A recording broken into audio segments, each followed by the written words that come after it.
is the Amidon Planet Podcast, episode 29. I am your host, Joel Amidon. Thank you for joining me on this never-ending quest to figure out how to teach better. And today on the podcast is Dr. Jennifer A. Wolfe, who is an associate professor of mathematics at the University of Arizona. But better yet, she is a good friend, colleague, and one of the first listeners or supporters of the podcast.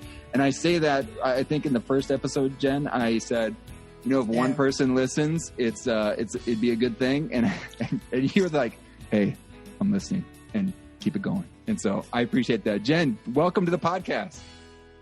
Thanks for having me. And we're breaking some ground. This is the first video episode of the podcast, and it'll become clear while we're doing that. But thank you for venturing on this journey with us. This is great. So first listener and first video? Oh, come on. Yeah, we're breaking ground, just plowing it up. So, and we have a kind of a unique task today. So I look to you as someone who is constantly pushing at your teaching. And I'm thinking about teaching better, which is like at the core of the Amidon Planet podcast, thinking about how to teach better. You are someone who is constantly thinking about how to teach better, not just from your subject area, but thinking about relationships, thinking about the dynamics of people in your classroom, making it that everyone that is breathing is doing mathematics and has the ability to demonstrate their understanding in many different ways. And yeah, you're just someone I constantly look to that's going to be doing that. And just, that's so nice. Thank you for saying that. Yeah. I mean, I think about like, why do we go into teaching? Why did I go into teaching? It's because I like learning. I like listening to people. I like getting better. I like learning. So I know we all go into teaching for different reasons, but I think I just went into it because I like thinking about other people's thinking and just learning. Yeah. So I came to you and then saying like, hey, this is going to be a unique semester coming up. And knowing that we had another conversation on the Teaching podcast, right. Shout out, that we had when the global pandemic was happening, people were switching over and, you know, getting into a conversation with my colleagues. And we're like, who's someone who's going to be thinking about how to do this well? Because we're just had a major shift in our instruction. And, you know, your name came up, Jen. And so, and from more than just me. Yeah. So it was great. And now thinking about this semester, I went back and I'm like, I better talk to Jen again before I get into my major planning, which is all stacked up here in multiple different, I've got books upon books, just waiting for this moment. But then we had a conversation, you shared with me some stuff and I'm like, whoa, this is awesome. And it's too awesome to just, and I know you've been sharing it with folks, but I'm like, I would wonder if she'd be willing to share it with the folks that are listening on the teaching or on the Amidon Planet podcast. And you said yes. And so that's how we got here today. Yeah. So can you give a little bit of background? We're all in this together, right? Oh, yeah. Absolutely. Yeah, so we're all in this together. So I think that sharing, you know, we're smarter together. You know, we both think that way, right? Hashtag, and so the more resources that I could think through and think about and then share with others, I think that our goal is to be with students, right? And to learn from them. And so like, how can I think about my own practice and help others out? But yeah, so as you mentioned, I'm associate professor at the University of Arizona, and I teach across K-12. So I'm in a math department, and I teach pre-service teachers at the elementary, like K-12, K-8, and then I also do 6-12 secondary mathematics methods courses, which actually I'm teaching math methods virtually, completely online in the fall. So I've been having to think about, okay, how do I go about teaching both what it's like to teach face-to-face in the classroom, but also preparing them they might be going into student teaching, and more than likely it'll also be remote or some form of that. We don't know, right? So I have to think about how am I going to prepare them for both those potential teaching modalities, right? And so so as you mentioned, we talked about in the podcast, I do a lot of group work, and it's kind of centered around complex instruction and how you dismantle hierarchies of status. And in that podcast, we talked about like, hey, Jen, what did you do? Right? Because we made that switch over pretty rapidly, like, hey, I'm on spring break. And then they're like, oh, we're going to do everything online. It's like, what? So how do I do groups online? What does that look like? And I'd always used PowerPoint.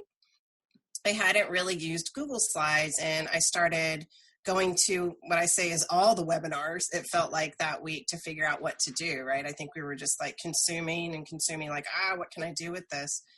And then I big shout out to Teresa Wills and the work that she's been doing. She's been teaching online for over 10 years across like K-12, and she really grounds the work in the 5 practices and the notion that, it needs to be student voice, have students be active in the slides, and then just attending a couple of her workshops and looking at all her templates, I was like, oh yeah, we can definitely get students collaborating in slides, right? And then how can we use, like in my case, my university was using Zoom.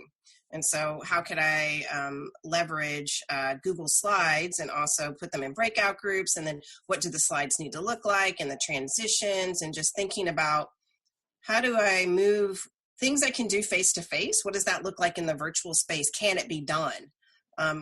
Is it that, yes, it can definitely be done. I just kind of have to orient myself a little bit differently, or I have to get familiar with more tools that might allow for this to happen. Or it could be that maybe this doesn't translate well to face-to-face or to virtual. Maybe that isn't something that translates well.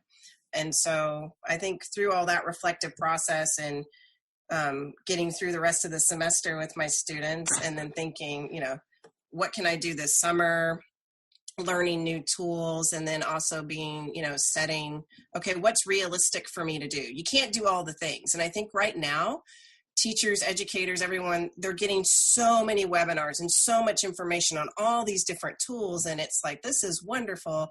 But I also have to be like, what can I manage and handle right now? And I don't mean that from like a control perspective. I mean that from I'm going through like emotional things, physical things. We're still in a global pandemic. So don't be so hard on yourself. Like, you can't do all the things. So what are the things that you can do, and try to do them really well while centering students? And I always think about it as you're teaching students. I don't always think about it as teaching content. It's students come first. And then the content is a way for us to talk through those things. But that's how I like prioritize, right? You prioritize the learning community and the people in it. Yeah, that's kind of where I've gone.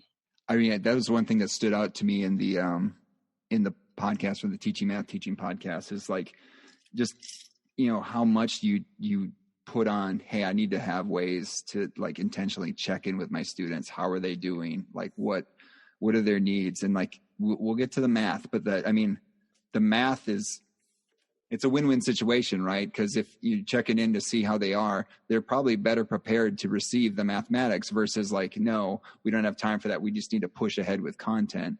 It's you're not going to overwhelm is not going to work in this situation, right? Yeah, no, definitely not. And that was something I was thinking about, right? Because they're like, my elementary future teachers were just like, how in the world is what you do in the space where it's really collaborative? We're moving around, we're using manipulatives, we're talking about how in the world is that going to happen in this space? And I think they were pleasantly surprised that we were still able to do things, and then just keeping equity at a focus. And if things didn't work, what could I do? Because I had students, that had to go to parking lots to access internet, or they didn't have certain access to things. And so I'm like, okay, we got to be adaptable. We got to be flexible, because this is about learning. And we also maybe have to problematize what is it that we've done in the past that just isn't going to work, and you're just going to have to change, because you need to be aware of people's humanity and where they're coming to in this space. Yeah. And so that's a great, the part of your background that you've kind of shared a little bit, where, some folks might be wondering like, what's complex instruction? What are the 5 practices? And I'm just going to vouch for you. Like, those are things like when we talk about what we want our math teachers to do, you're doing those practices within your math classes, within your math methods classes, in order to demonstrate to these future teachers, this is what good teaching looks like. And thinking about, now, how do we take that and do those same things within an online space? And every time you start talking, Jen, it kind of blows my mind. The fact that you said like, I haven't used Google Slides until I started this. And I'm like, wow. And you're really going to, if you're watching the video and you're going to see the resources that that Jen has developed or has put together, it's going to be a double wow. And before we jump into it, just a quick disclaimer, and this is, I think we both can stand behind this, and we usually offer this disclaimer when we talk about a book, but before we jump in this conversation, in no way are we going to communicate the whole value of all the stuff that we are going to mention today. And so we're going to go through slides. There's going to be a visual aspect of it, but we're going to try and voice it as much as possible so that those just listening to the audio version get as much out of it.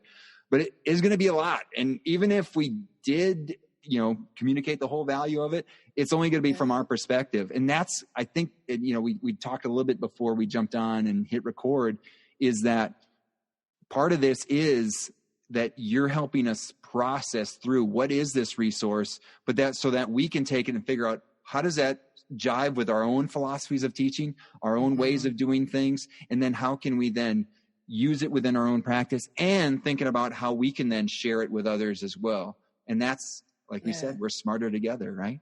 Right. So just a shout out to our good friend and colleague, Mandy Jansen, because she's been on this journey with me, right? And I think that taking a cue from the wonderful rough draft book study that you did this summer, this is a rough draft too. So that's part of our book disclaimer, right? Because I think some of us can get into a point where like, oh, we make all these slides and we want to perfect it or something. This is just a run through, right? Like this is just my rough draft kind of thinking about moving into this virtual space. Because like you said, we've only kind of, for me, doing this is somewhat new, right? But jumping in just full force, it's like, oh, just put the ideas out there. And when you do, other people can come in and make things better or attend to things that you hadn't thought about. And that just makes so just knowing that this slide deck is kind of like an initial run of things and that we just keep building and other people take from that and build on and share. And so, so I'm trying to get better at that rough draft thinking and other aspects, not just math, right? Yeah, and I held up my copy of Rough Draft Math, Revising to Learn by Mandy Jansen, and knowing that in those conversations and how transparent she is in one of the chapters of her book, and like, hey, trying to do this, trying to put in my own implementation, it was a rough draft implementation of my own thinking about rough draft math. And it was like, this is going to be, whatever we do here, it's going to be interesting to even come back this is maybe an invitation to let's come back after this semester again and think about, well, what did we learn? And maybe even gathering what other people did with maybe these resources and how can we add to it. Orchestrating those discussions and like the ways that you engaged in the 5 practices. What did you find like really rewarding or the most challenging? Maybe different in the face-to-face space than it was in the virtual space. So then thinking about, okay, what made that challenging and what could I do to make it better? But yeah, these are kind of just rough draft ideas of what you could do. I mean, already that got me, because we did another book club for the Teaching Math Teaching Podcast Summer Book Club on the high school math lessons to explore, understand, and respond to social injustice. And in there is like a tracking tool for the 5 practices that they also interlaced with the social justice kind of components. Oh, that's right. Yeah. Thinking about that could be another slide with like a background and having kids thinking about the different, things that they hear and how they, make a note of that one. Right? Yeah. See, already we're like that. We're working on version 1.0. So here we go. It. So, and another thing that this connected to is something I've been involved with in a conversation here at the University of Mississippi is this idea of resilient teaching. And hopefully you get another thing that's more focused in on that. But resilient teaching is basically the opposite of what happened in the spring, where we had our, both of us, where we had face-to-face situations and all of a sudden we needed to transition to completely online because of the global pandemic. And that involved we got a week after spring break. So we got a spring break and then a week in order to like transition all of our teaching and do all this scrambling. Like you talked about going to all these webinars and figuring out how do we change our instruction versus resilient teaching would be, hey, I've got this structure already. I've got this thing planned out that if I turn into an online situation, my teaching might not, it's going to be changed. There's going to be change, obviously, but there's not going to be as much change, right? So if I was dependent, like the biggest example that I can put is like, if I do quizzes all the time and I do paper quizzes for my face-to-face class, and I go into an online environment, that's not going to work. Well, if I did quizzes and they were on in some sort of like Google Forms or something that I did face to face, you could easily use those in an online environment.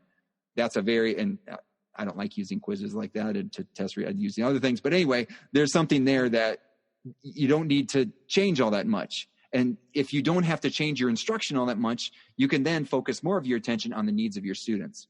That's what I really like about resilient teaching. And so I think a lot of the things that you have here are not just good for an online environment. They're probably good. They're good for any environment. That there's a lot of things that you can do here to that can be used in both a face-to-face or no matter the modality, basically. Right.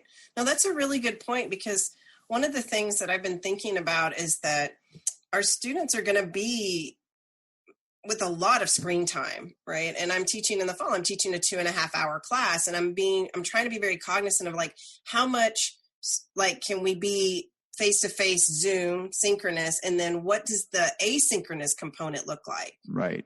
And I can think about, when I give assignments or projects, is that count as like an asynchronous component or not? Or I'm still working through how I feel about trying to do both, right? Because we need to have both. It's an equity issue, right? It's a challenge, and I want to have both. So that's kind of where I'm challenged right now, that I'm not going to be able to do everything in this space. So how can I make the asynchronous component also quite robust? So Jen, just talk about that real quick. Like when you talk about that's an equity issue, because maybe some of the listeners haven't quite thought about why synchronous and asynchronous, why there's an equity issue on which format you're taking there.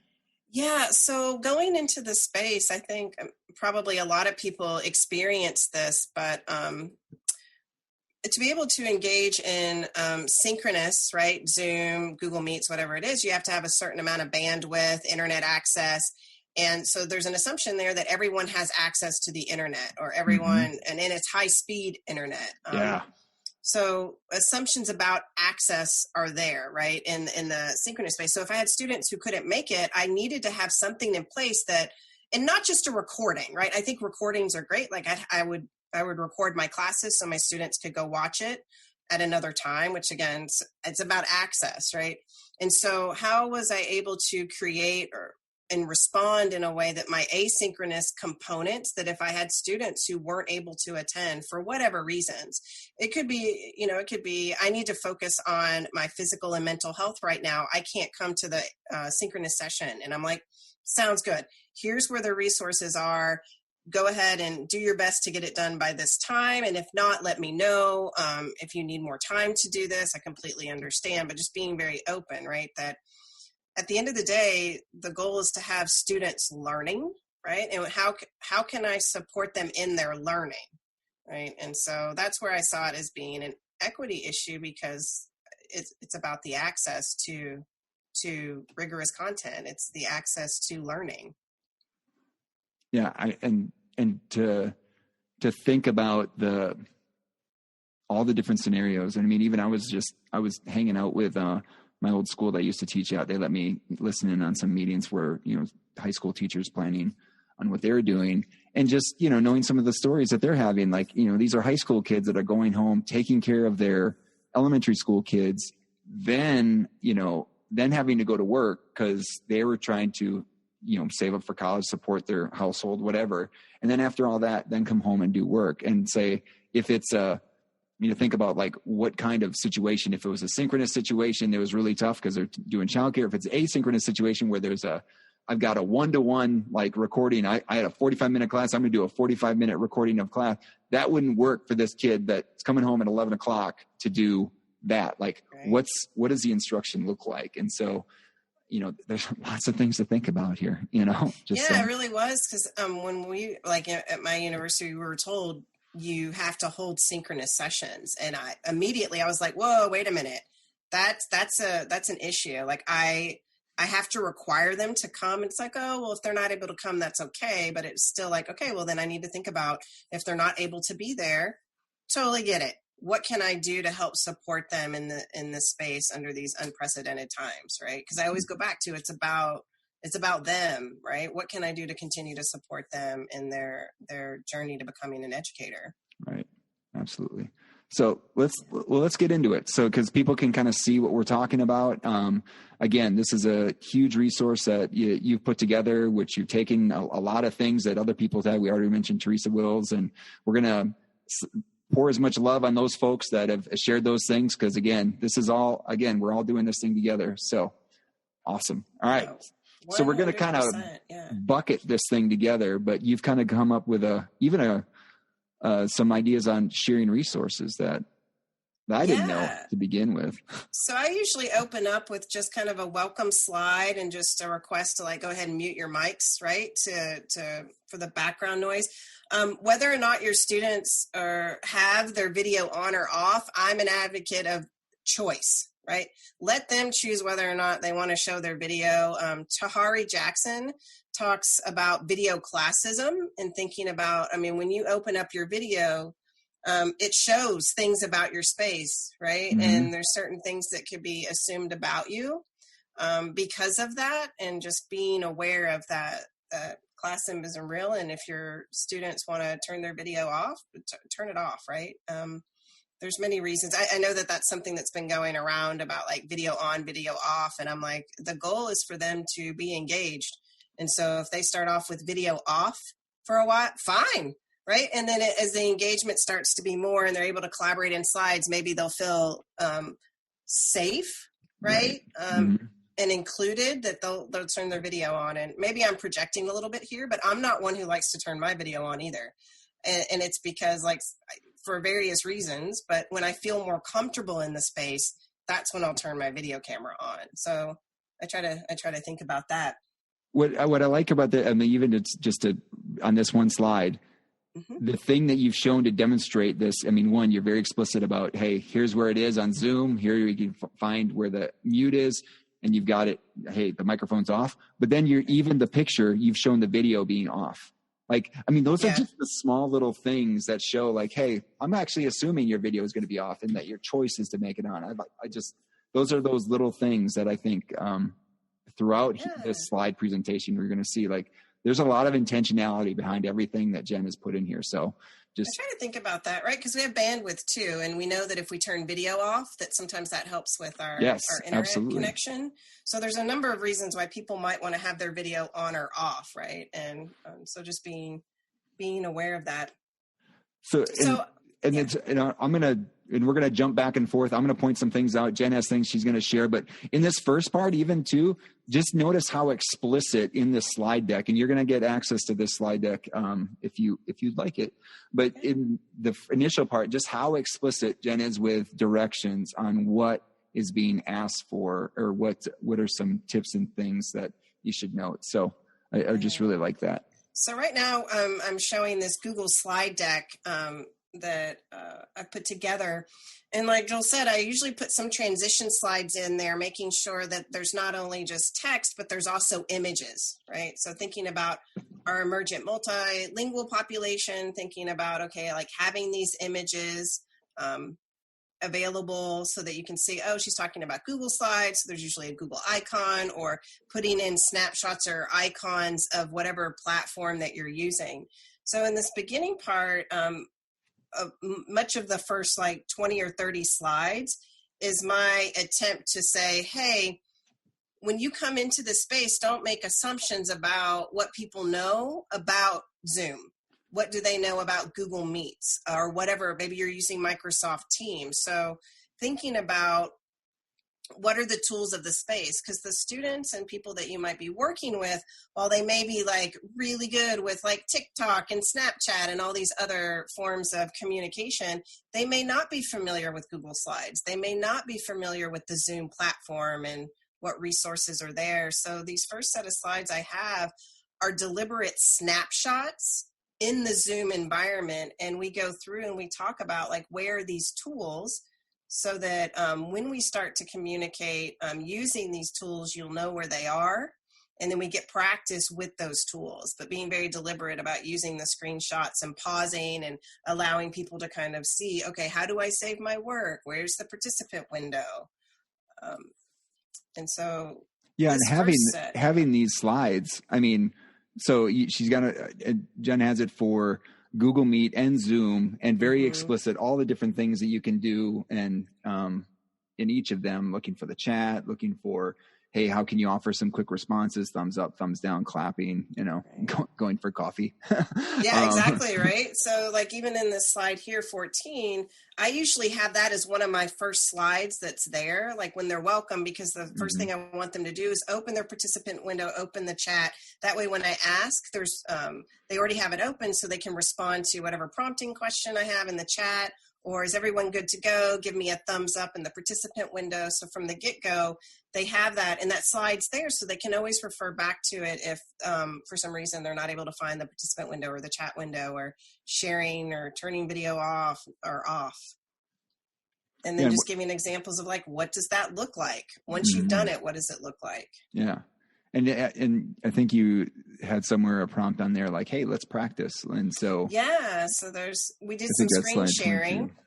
So that's one way that we can communicate in the space is through screen sharing. And I'm aware that in some places you might have to lock screen sharing down, but in the event that, students aren't going to always be with you in your synchronous sessions, they may be asynchronous and be like, hey, Joel, let's meet up. Let's start a Zoom or a Google Meet, right? In this case, a Zoom, and then let's share screens so I can share like what work I've done, or we can collaborate in other ways. So not just in that space, but having them know, how do I do this in practice is a good thing. Let them practice it in the space so that when they're not in the space, they'll also be able to do it.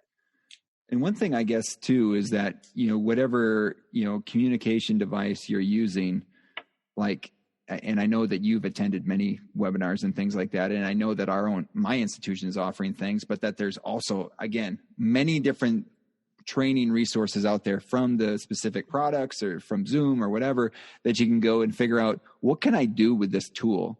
And not just use it, but also knowing that maybe your students know how to use it even better than you do, and being open to those conversations, or again, talking to colleagues. Hey, did you know you could do this and do this? And so like even my wife came home from a training and she's like, hey, did you know you could do this with Zoom? I'm like, I didn't know that. So it's like things that I'm learning as well. And so it's kind of an emphasis of this whole thing is that, hey, let's keep kicking the tires of these things. And as they keep getting used, guess what? They're going to keep adding in new things that you can do with them. So 100%. Like I have Zoom and Google Meets here, but if you had asked me like, I don't know, 2 or 3 months ago, I wouldn't have had the Google Meets in here. So this past summer, working with a local school district where we've done this lab school every summer, my good friend Maggie Hackett said, hey, Jen, can we do some PD on how you would collaborate in the online space? I said, sure.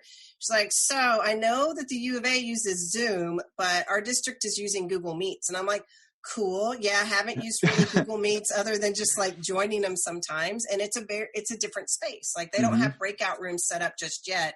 I think they're going to have an extension for it. But like you said, I learned from the teachers some of the features of Google Meets. And so learning how to like orchestrate a Google Meets it was a nice thing to learn how to do. But again, being explicit about the tools and extensions and the different platforms. Yeah. Well, and then having reason, again, if you have choice, having reasonings for using this. So that was a really good reason for using it. I used Google Meet in the spring we had Zoom available also, but I used Google Meet because the time limit situation wasn't something for us. Like we were limited to 40 minutes initially. Now we're can do it, whatever. But Google Meet also had the dial-in version, and you're like, Zoom does too. But at that point in time, when everyone was on Zoom, they're like, hey, that might not work. And I'm like, because of that access thing, I'm like, I want people to be able to dial into a meeting if they can. Right. And so that was a big reason for using Google Meet. And again, just having choices. What are these? If you do have choices, make that choice explicit. This is why I'm using this platform, having those reasonings behind the tools. Yeah. And then this one was that it was very important to me that I use that platform because that's what the teachers were going to be using. So even though I was more comfortable with Zoom, it was like, I tried to take the perspective of like, Jen, this is just another tool that you'll be able to use. And it would be great because that's something that I know future teachers, when they go into school districts, they're probably going to have to use the Google Suite, maybe Google Meets, right? Because of their particular district requirements. And so the next section, I'll set you up. The next section you made is a bunch of Google tools and extensions that you would put onto Chrome. So you've definitely showed me some things here, and I'm excited for you to share them. So go for it.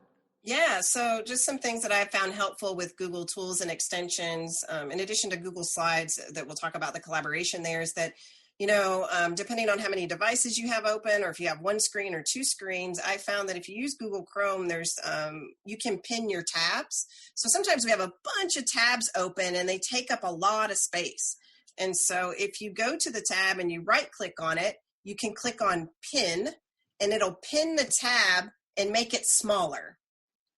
And so then you can have even more tabs open, but now the little tabs are smaller, right? And I actually found that quite useful in Google Meets, especially because in order to have breakout groups with Google Meets right now, you have to set up several different Google Meets. And so I would just set up my 5 groups with the 5 small tabs in a separate part of my screen.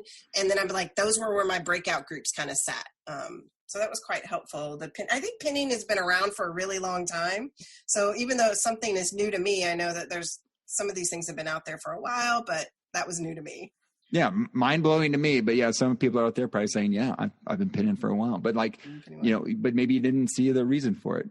Awesome. Yeah, and then with Google Meets, they have a mute tab extension. And I mention this because for those of people using Google Meets, you're going to have multiple Meet sessions open, so you'll have multiple tabs open. And so when your students go out into those Google Meet breakouts, you're going to want to mute some of the tabs. Otherwise, you're going to hear all the voices, right?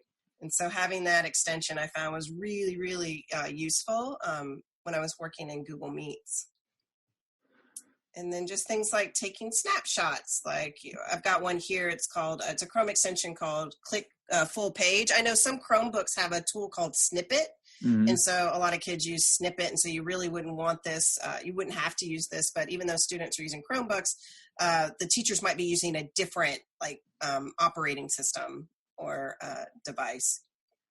We can also, there's an extension for Giphies. So if you want Giphies put in there, or I've got timers, there's one called Simple Tab Timer that I have in my Chrome toolbar. And I really like it because you can set any time, and then you just have it go, and it'll open up a tab with the running countdown of the time. And so when I would send people out to breakout groups, I'd say, okay, go ahead and open up your Simple Tab Timer, as well as say, we'll be back at a certain time in the chat window. So multiple places where we're keeping time for transitions and pacing and such. So I found that helpful. And then just ways that you can pin, after a while, you're like, oh, I've got all these extensions. Which ones do I really need? Because they can start to take up a lot of room. And so if you go, there's a little puzzle piece along your bar there. If you just click on that puzzle piece, you can pin and unpin and remove different extensions. Yes, people can see your screen. You've got lots of extensions up there. So yeah, you got to organize those things. Yeah. Yeah. And then because we work in Google Slides, there's tools within Google Slides like filling in, creating lines, creating shapes. And that's a toolbar at the top of your Google slide deck. And so the slide I'm showing now is just a highlight with a description of each of the tools. Like, here's where you go to create a text box. Here's where you go to create shapes. And so this slide is purposely put in here because my students are going to be working in Google Slides. And this is more of like a reference. Oh, okay. How do I make shapes again? How do I make this? Where's that? And so I created this slide so that I can always have it in multiple places throughout the slide deck, but also hyperlink in some slides. So it's like, oh, where do I find this? Oh, how do I insert an image again? Oh, there it is. So it's a nice kind of reference slide. Yeah. I mean, so anticipating, hey, you might need to use this. I can just throw this slide in wherever I want. And then there you go. I've got all the information I need. And then you could refer to it, right? Hey, remember that white slide that's got all the stuff? Look there for how to create your lines. But real quick, right. Jen, before we dive into Google, because this whole thing's in Google Slides. Why are we using Google Slides? I've grown up with PowerPoint, or I like Keynote. Like, why would I use those? Me too. Right. So what's nice about Google Slides is that it has a feature where you can invite anyone to be an editor into the Google Slides. And so I can set up a task, and then you and me, we could go in there and we could collaborate together. And you could say, well, why not just use Google Docs, right? Because we can collaborate in that too. But the powerful thing, and we'll see this a little bit later with some of the tasks with slides, is that we can all be working on the same slides. So from an educator perspective, I can have my students in like 5 different groups, right? They're simultaneously working in their group on their slide, and I can actually see in real time what I see happening in the slides. And that gives me information on where the group of students are and working with the slide, or if I notice, oh, there's no movement in this slide, I don't see anything, let me go check in on that group. And when I've done that, sometimes it's because maybe what they want to do first is individual reflection time before they come and tackle it as a team problem, but just making sure like, oh, so having Google Slides allows teams to collaborate within a slide to complete a task. And then from the educator's perspective, you can see what students are doing in real time. And then that kind of informs your instruction on where you might go to in your next breakout group, or who you see ideas forming, you might go talk to them. And so this is that process of, in the 5 practices, thinking about monitoring. You're monitoring to set up what are you going to select and sequence. So slides, and it has all the tools kind of built in. And so, yeah, it's nice. Well, and two, like if we were going to do a PowerPoint or, keynote, like there's not the collaborative piece as well, or it's not as built into it as these are. I know that each of those things has ways that you can collaborate on them, but it's not as dynamic, or I say user-friendly as Google Slides is. Because it's kind of like this live document, right? So that they can come back to it anytime. So we're sharing this now. It's like, oh, my group didn't finish that up. That's okay. You have a link to it. So you can hop back in, and you and your teammates can come back and finish the work from those slides. So one thing that I thought was pretty amazing was this next slide. And I don't know, can we do this? Oh, can I make a point just with this slide? Absolutely. Okay. Yeah. Make a point. Yeah. So with the Google slide, so in this slide, that's some helpful tools. One thing that the audience will notice if they got to look at this is I've color coded everything. So I feel like color coding is one of those teaching things that we do that we should do more of, right? So then that helps me, especially in the virtual space, to be able to communicate, do you want to know how to change color for lines and connectors? Oh, that's the purple, purple. And right, you could use pointers, but that notion of like thinking about how can I use color coding to my advantage in a lot of these slides. Yeah.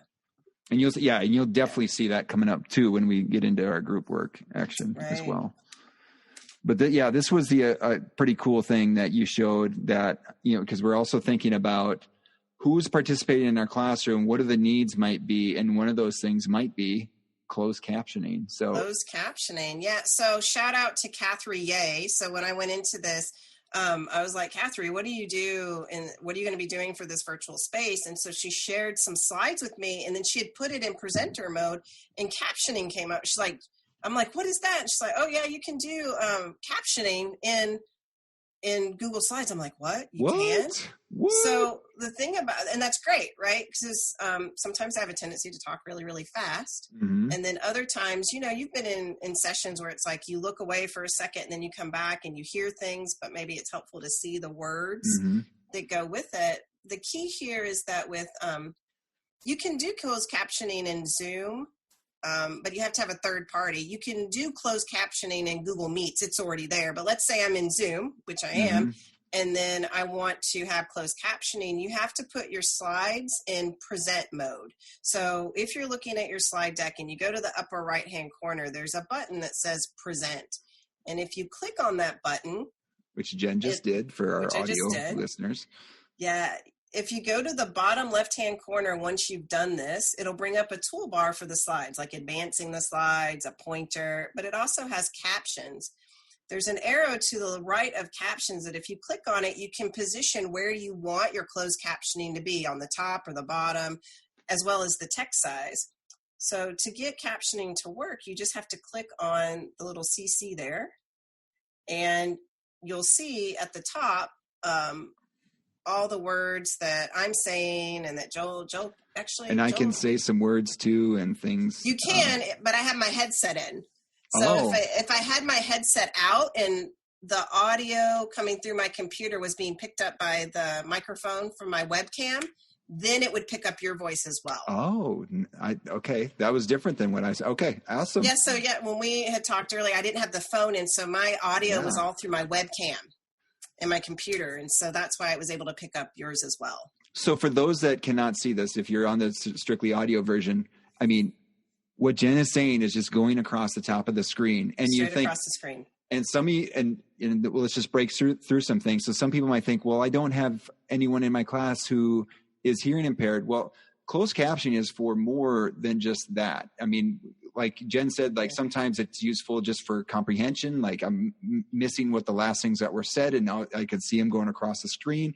Also be for someone who doesn't have the earbuds, doesn't have audio capability, and just, you know what they can do is they can read what's on the screen, and that's going to be their way of accessing what you're saying. And so there's so many different things that you could use to for closed captioning. That's going to be very useful going forward. And if you do something like this, that we're recording it, recording and screen capturing what's happening, now you're going to have captions already for your video that you're creating. Yeah, you're making your videos and you're going through your slides. It's right there, right? Right there. I'm seeing it. Right there. So let me hop on out of here. And then, so just closed captioning is really good for all the points that you said there. I mean, I go to these webinars and I'm just like, we listen to really brilliant people and they say these things. And I'm like, oh, how did you say that? You've probably had these experiences too, Joel, where you're you're working with your colleagues and your friends and you're like, what you just said was brilliant. What did you say? Yeah, exactly. And so I think that helps. So, and student, and you might not know who is a student who's learning English as another language, right? As well. Mm-hmm. And so there's all these sorts of, another reason why closed captioning is excellent. So excellent. Sorry. Excellent. Yeah. So this next section is just, I share some additional ways that you might be able to share work. And, one of those things might be screenshotting. So different ways that you can screenshot in different platforms, whether that's Windows or Chrome OS or your Mac. So I have a screenshot of how to screenshot.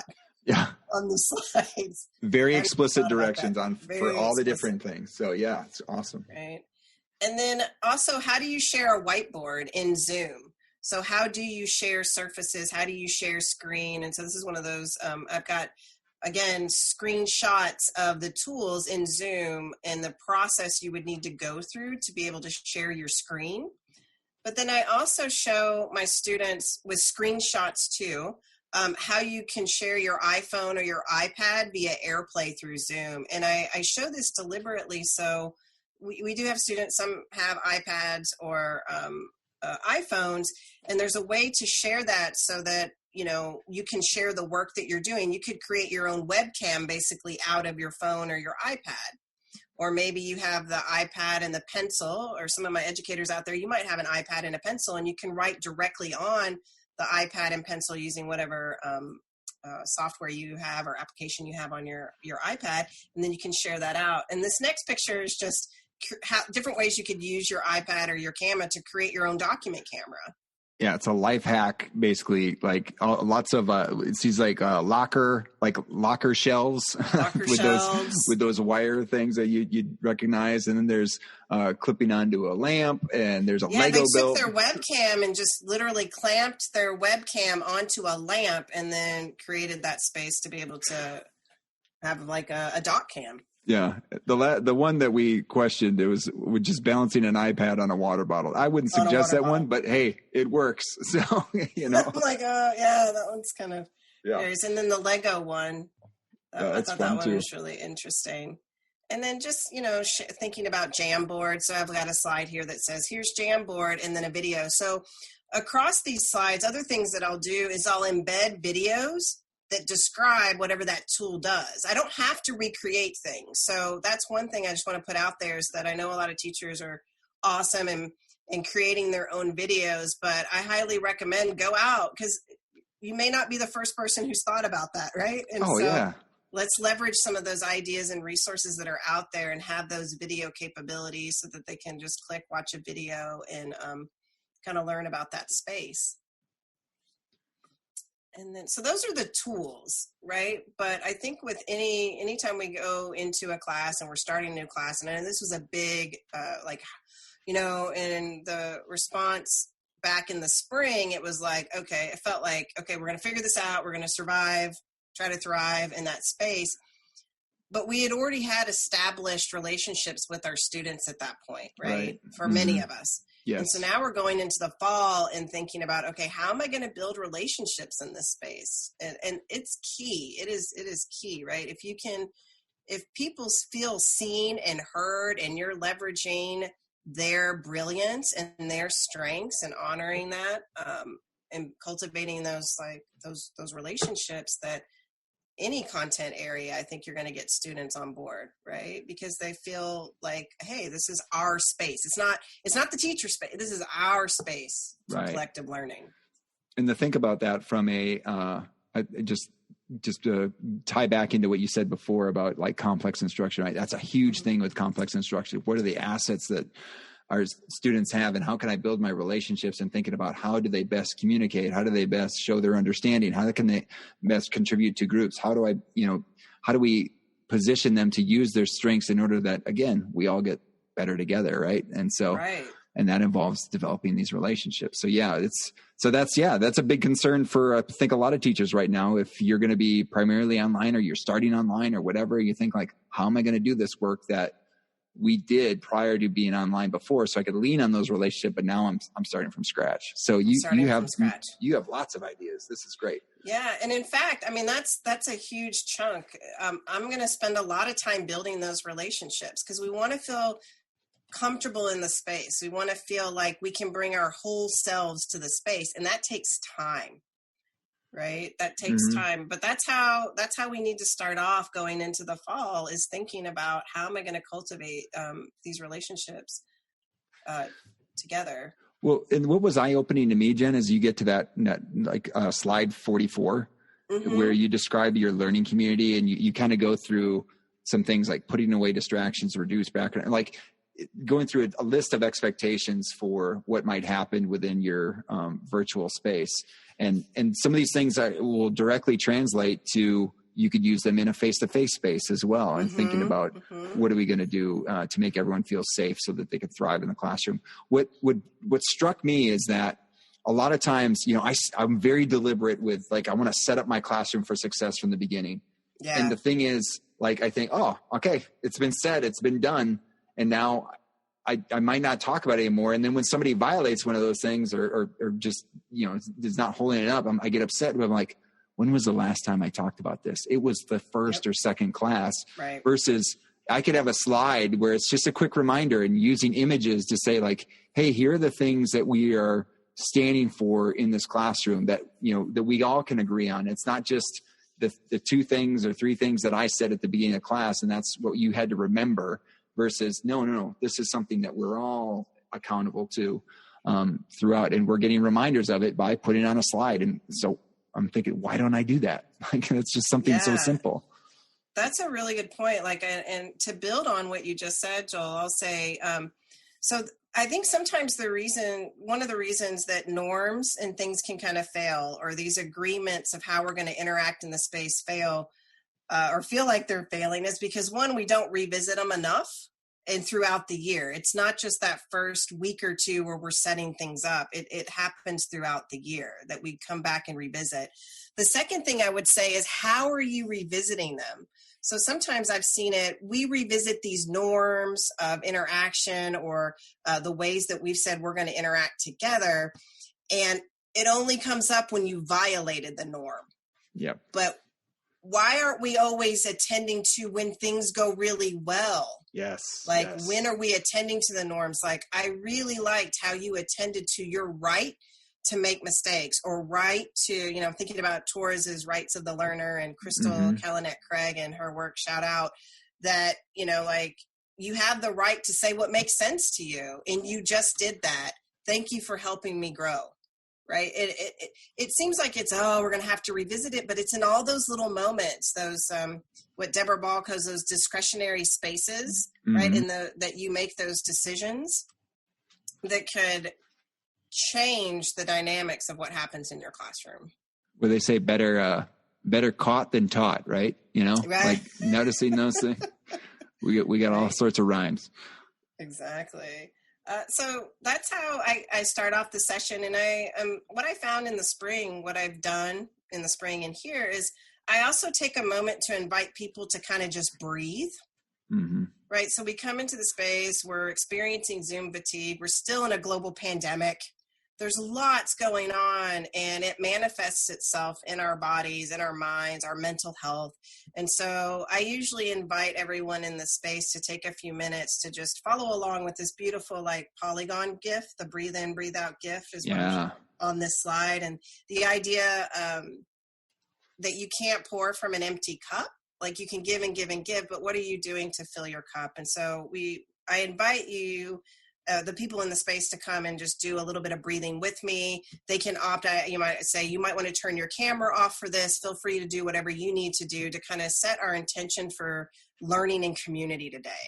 Like taking deep breaths in and out, relaxing our shoulders, recognizing where we're feeling tension and just letting it go, and knowing that we're in this work together and we're going to learn a lot from one another, right? Like learning in community, but also just recognizing, let's just take a breath here. And then what do we need? And one that we've used with my child, but then I also use it myself, is, sometimes we need to take 5. And if I tell my my youngest to take 5, he puts his fingers out. This is from the Center for the Healthy Mind out of Madison, which they probably borrowed it from somewhere too. But anyway, that's where I learned it. But it would trace your hand. And as you go out, like from my thumb to the tip of my thumb, you breathe in, and then when you come back, breathe out and breathe in, just tracing your hand. Oh, that's beautiful. Tip to, and like, basically to say to my, students, or so when I'll go into an elementary classroom, sometimes with my energy, I get them all jacked up. Like, all right, now let's take 5. And then, hey, they're getting a little counting practice, especially when they were younger, and they're also like, hey, let's practice on recognizing their breath in and out, and we're going to slow down, and they're following me, and they're, just. I love that with the hands, and then they're getting the counting in there too. Yeah, I like that. Yeah. So you're giving things not just for yourself, but you're also giving things for your students, right? That they could be using in the future. Yeah. So these next couple of slides, 48 through 50, are slides that I got from Teresa Wills, and thinking about getting students, like it's about student voice. And these slides here in particular are check-in slides. You can think of think about which one doesn't belong. So this slide kind of has that which one doesn't belong feel, because you've got the 4 corners. It has pictures that represent different emotions. And in the middle, we've got a star that I've created a draw pile there, where you can take the star from the draw pile and you can just drag it along. Like, I'm really tired today. And your students can just drag stars and kind of put them wherever they're feeling. So it's that check-in, right? So I would say when you go into, you're starting everything and you're building these relationships, take the temperature of the room, check in with your students. This could be through a visual, it could be through chat, but how are you checking in with them? Not just taking attendance, right? Like, how are you checking in with how people are feeling in your space? So they're excited. It looks like excited. I'm zen. I'm angry. I'm tired. And this draw pile, just like you think about it from a game, it's a never ending stack of there's eventually an end to it, but like you make as many stars as you need, and we'll show you. There's going to be a slide later to show you how to do that, which I learned. But it's kind of neat because everyone can be represented on this single slide, and this is anonymous too, right? So in some of these, it's like, you go into Google, sometimes you're anonymous. Sometimes if you're in the school district, you actually know which person it is by the little bubbles that show up. But here's an example where you can take a temperature and it's not any one person singled out. Like, you just got a sense, it looks like a lot of people are feeling very excited today. I'm happy to hear that. The next slide is a variation of that. So it's the same 4 pictures, but Teresa Wills has put text boxes over them. So you just say, I invite you to grab a text box and then just type in where it is, like why you're feeling that way. Or you can put your name in, but putting it in the different spots gives you information. And the next one is not anonymous. So that's another option where you have these same 4 pictures and they're labeled A, B, C, and D. And then there's text boxes where you could fill in your name, what letter corresponds to the emotion you're feeling, and then why are you feeling that way? So just 3 variations of kind of a check-in, depending on the purpose of the check-in and what you want to know from it. what I like about this set of slides, Jen, is that it gives, hey, I'm doing basically doing the same thing. We're checking in. I want to know how you're feeling, but it gives different levels of, okay, I wanted everyone to be anonymous, or I want people to justify, or it's just the reasoning behind it. And so now I can think about doing this with other images or other things, but now what's the intention behind it? You could even use this for a problem solve, like, hey, I think the answer to this question is this. Here's me, here's my letter, here's my rationale. And you get to see what other people have to say. I mean, it could be the same sort of thing, and you could do it very anonymous to very, very unanonymous, right? So, right. And so even though you and I are in math education, you can see about how, like, you could reach out to other colleagues and say, how might you use this in literature? Right. How might you use this in other things that you teach? It's not just for math teachers. How could you use this particular template in the work that you do with your students? This slide 51 is also another one that Teresa Wills created, but this idea of, like, what are your successes and celebrations, right? So, like, that's another way that you can do a check-in with your kiddos, with your peers, whoever you're collaborating with. Like, what I like about this slide is that it's just blank, right? In terms of it, we've got the background, but let's say that I want students to get used to some of the different Google slide tools. I can say, okay, go grab a shape, but make it a different shape. Go grab a pentagon. Some of you might grab a hexagon, but then you're kind of embedding, like, oh, what's a hexagon? What's a pentagon? If I said, I want everyone to go grab an octagon and fill it in, right? So that might be some way that you get some formative assessment kind of thing there, but also getting them familiar with the tools in the space, and they also get to share out what are their successes and celebrations. Right. That was one thing we talked about, like in something else, in previous conversations, was using a tool in some maybe non-threatening, like low risk ways, or low, like even low academic, or just answering some things personally about myself. I know the answer. It's my own answer, right? Where I'm using the tool to do that. So now I'm not thinking about using the tool when I'm doing it later for maybe a more academic purpose, right? Yeah. So building in those experiences as much as you can. Just even what you said, drag the star. Hey, they're figuring out how to drag and drop something within Google Slides. There you go. That could be. Yep. So it might not even be, I want to be anonymous. I just want to see, hey, can you drag something around a Google Slide? Yeah. So, and it's a tool that they'll be able to take with them when they collaborate outside of the classroom, when we're in the classroom, like in the space, that, oh yeah, I could just use an arrow to show you what I mean. Or I think that it's multi-layered. I'm getting information about them and their lives and successes that I can revisit next week or the week after. I remembered when so-and-so put this on, because you can invite them to put their names on it or not.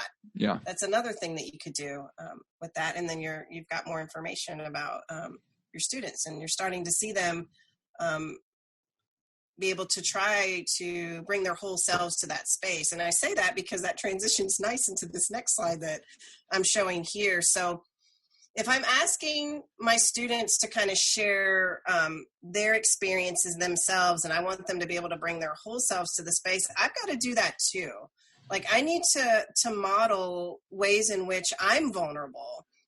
If I say that this is a community of learning and I'm here to learn from you, it's not just about learning from me, then I have to share things about myself. And so this slide is just a set of different pictures. And I have to give a shout out to our good friend, Teddy Chow. Oh, yeah. Because he does a lot of work around digital storytelling. And so he introduced me to this work of digital storytelling, how you can use pictures that kind of represent different aspects of your life. And it doesn't have to be just that. It could be like, what was mathematics like learning for you? And so these are just images that I put up that represent just a little bit about me that you might not think. Because when you go into a space, you might look at me, someone might look at you, and they make automatic assumptions about who you are, what you can do, right? That comes into play. And so one way that I know that you and I are actively trying to get people into mathematics, in particular students of color, going into maybe math or STEM or whatever they want to pursue, is that that they see that represented in images, right? Like, representation matters. Right.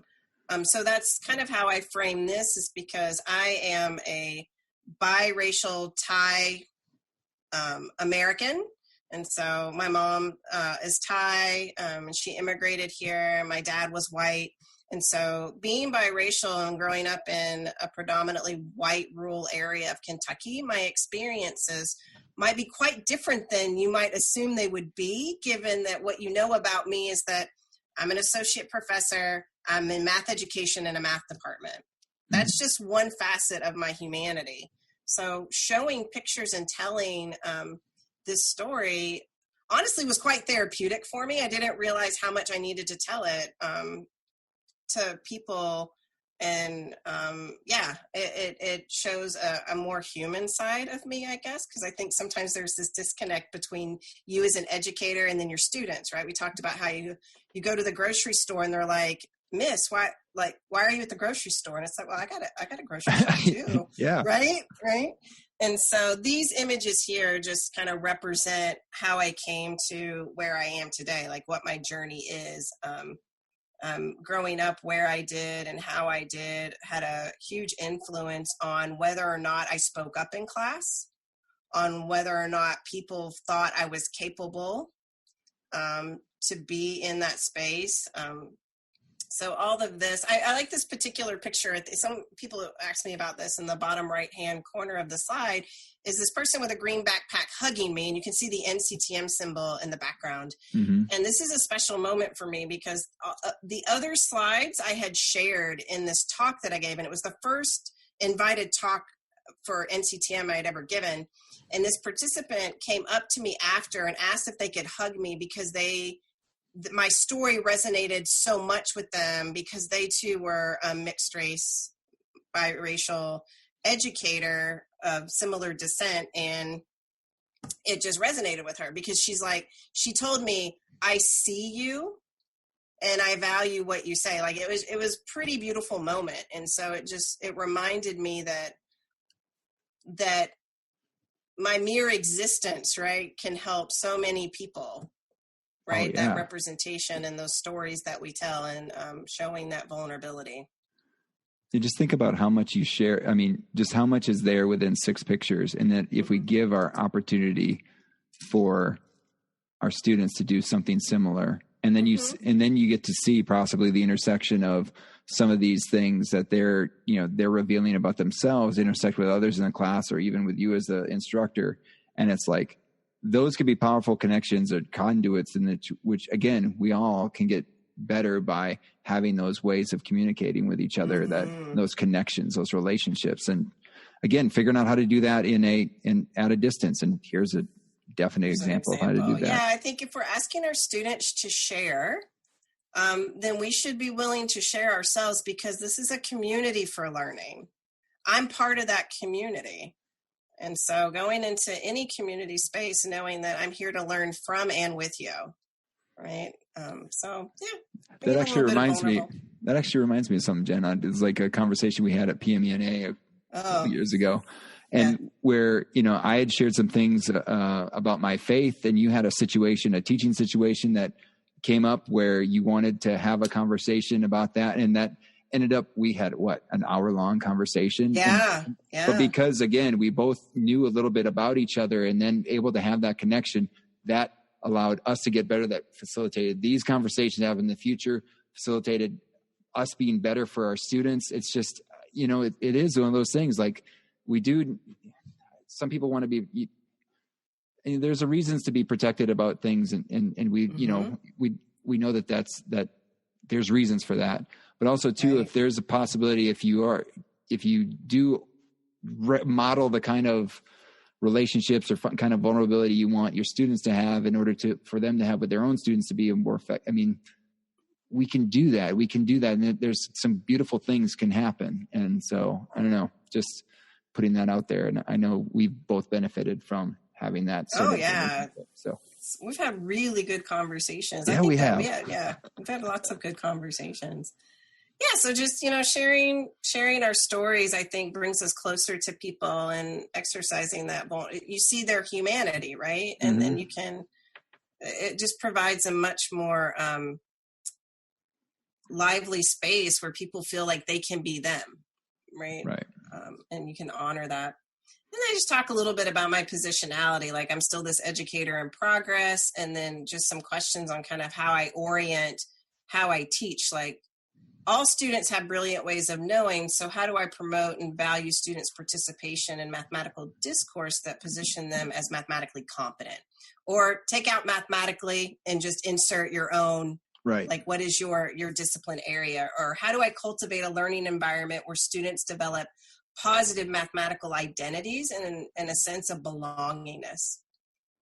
Because while I do think students are going to learn the content that's in your course, if you think about things that are really powerful for you, it's about how you felt maybe in that space, that experience you had. Hopefully it was a positive one, but negative ones should have just as much power, right? Right. And so that's why I say people first before the content, because it's about those experiences that you have and those feelings that get generated in those spaces. Yeah. And then, shout out to our friend Mandy again, right? Like, how do you learn to shift students' views from of competence from performative to participatory? Yeah. And then in my own work, how do I move it from it's about the individual to the collaborative? I feel like students have a lot of experience doing things individually, but there's power in collaboration. We hear this a lot, be like the collectivism, right? Collaboration. What does it look like? And have you felt that power before? Right. Yeah. And so, building relationships. And then the next set of slides are just really like, what are some ways that you can get to know your students? Like, something that's really popular right now is the this or that. Right? Do you like sweet or do you like savory? Do you like pasta? Do you like pizza? And so on this particular slide, set up one of those this or that's in 4 different columns, and each student can kind of put their name in a column, and then they grab these check mark draw piles, and then they just put in what they prefer. And then you can send them to breakout groups, and they can talk about the different preferences they had. And you could then take the data that's generated from this, and you could make like bar charts and graphs and have a data analysis, but it's generated from what they like. Right. What's beautiful here is then you show this whole setup that we've got the this or that setup, the breakout groups, and then the roles, and then a slide for what are the definitions for what is going into each role. And the turn-taking protocol is very explicit there. And then a slide for each group to then go and engage in that within their breakout groups. And this is kind of going to be reflected throughout what we're going to show going forward with tasks, but like, how can you use these slides to set everyone up to having every group having their color, every color being very explicit about what is being expected from folks. It's kind of a beautiful thing. Yeah, like, so slides 61 through 65, like when you open up this slide deck, you're going to be like, oh my gosh, these are a lot of slides. But in some cases, it's multiple, it's just duplicates. So you can kind of see what it would look like in a slide deck. So as Joel said, I've got these 5 slides, and the background for my first slide is purple because breakout group 1 is my purple team, and it's explicitly written in words, but also you have a purple background.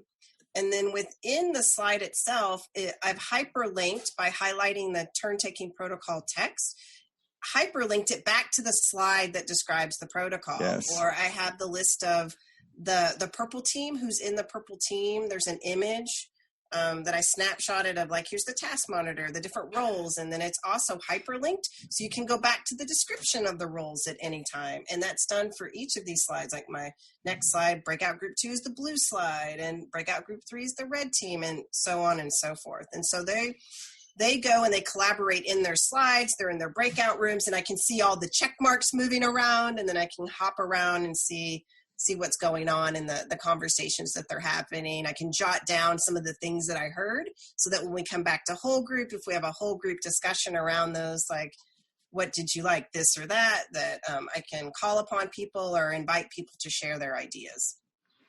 And something too, again, going back to resilient, like this is something you could totally use in a face-to-face environment as well, and giving everyone access to the thing, but everyone can also see it at the same time.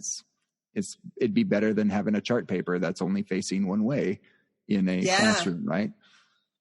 But you can also think of it that way. What are ways that I've used chart paper in my classrooms? Could I take that idea and move it into the virtual space? Or my gallery walks, when I do gallery walks, what do those look? That's the nice thing about slides, right? Because now I can take a virtual, like a gallery walk within the slides. The next set of slides are just ways that I've gotten to know my students. So Sarah Vanderwerf has a lot of great resources on her site, one of which I know has been super popular is name tents.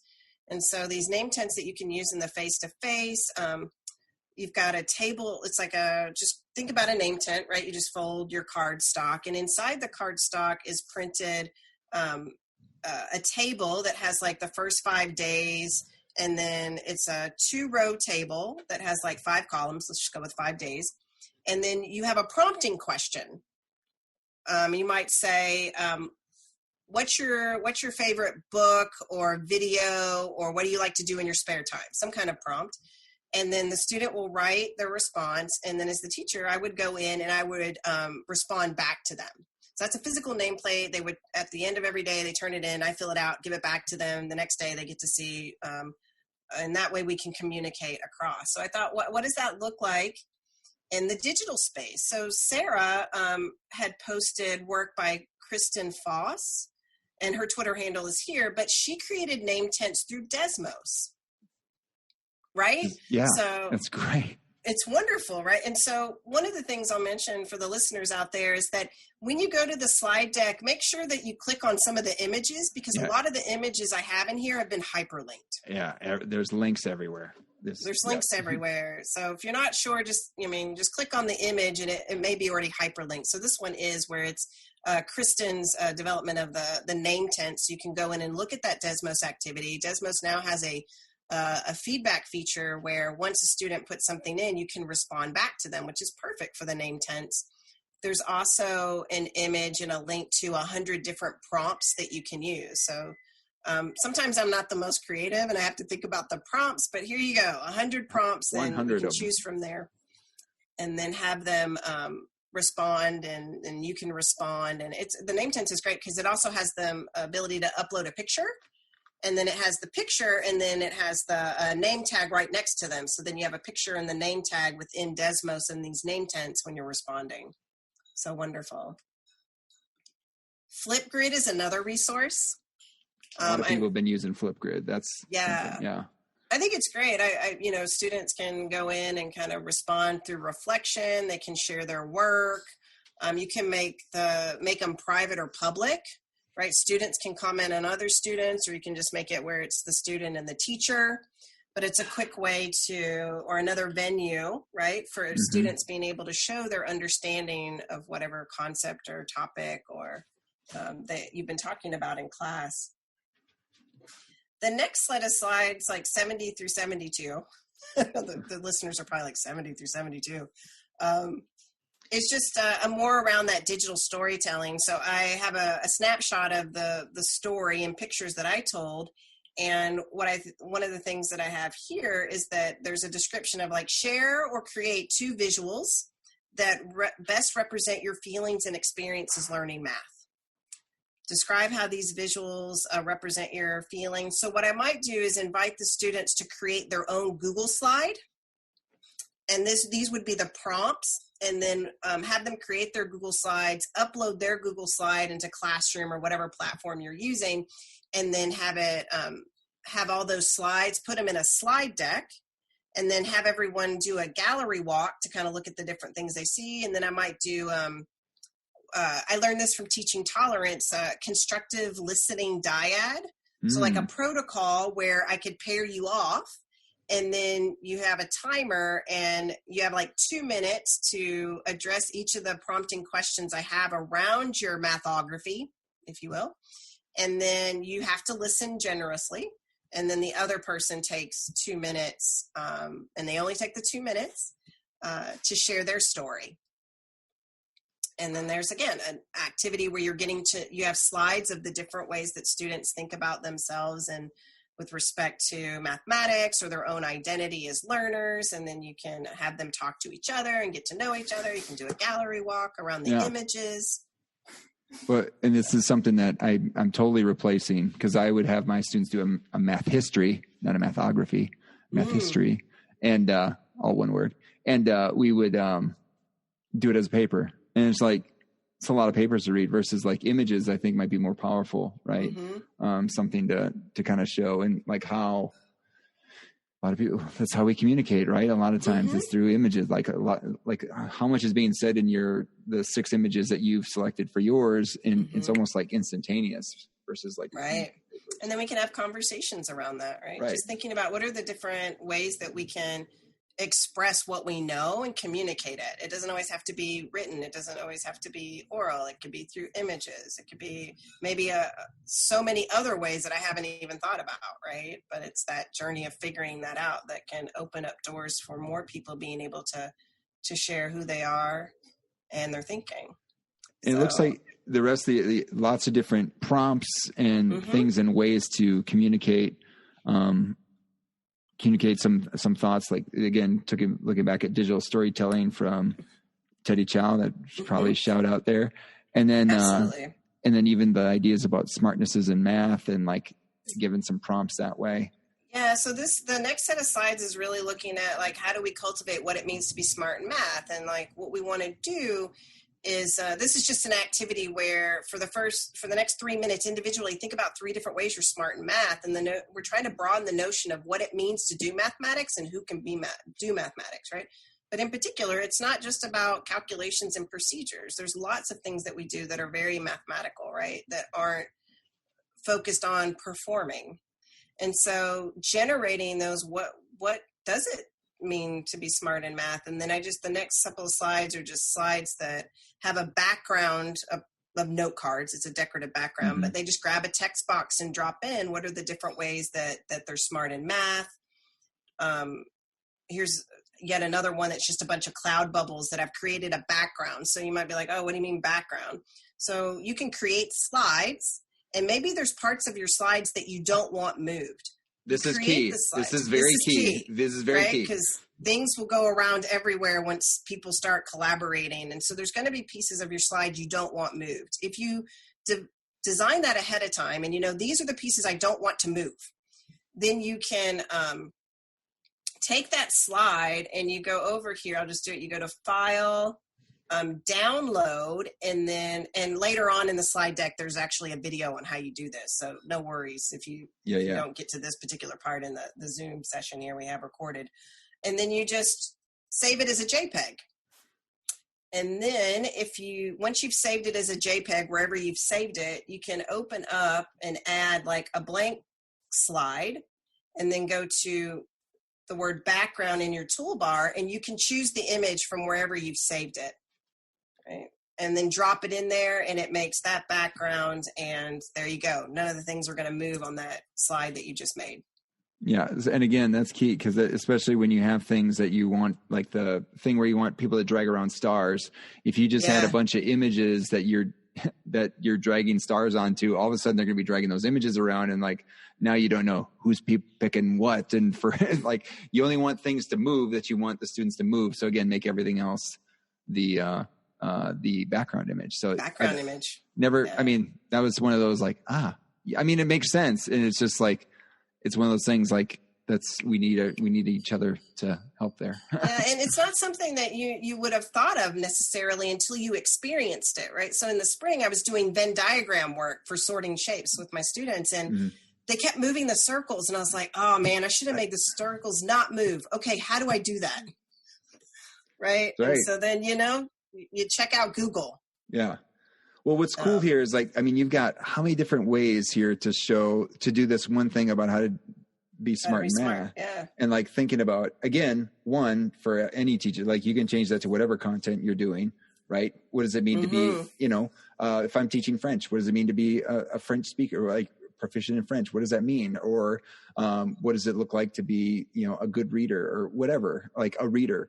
And we have different ideas about what that is. And so all these different ways that we can communicate that, you got word clouds and things. Yeah. Word clouds that, there's a Google app, add-on called Slido that'll create a a word cloud for you. So you could just have them get out their devices, go to this website, put in the word that makes the smart, and then it creates this word cloud.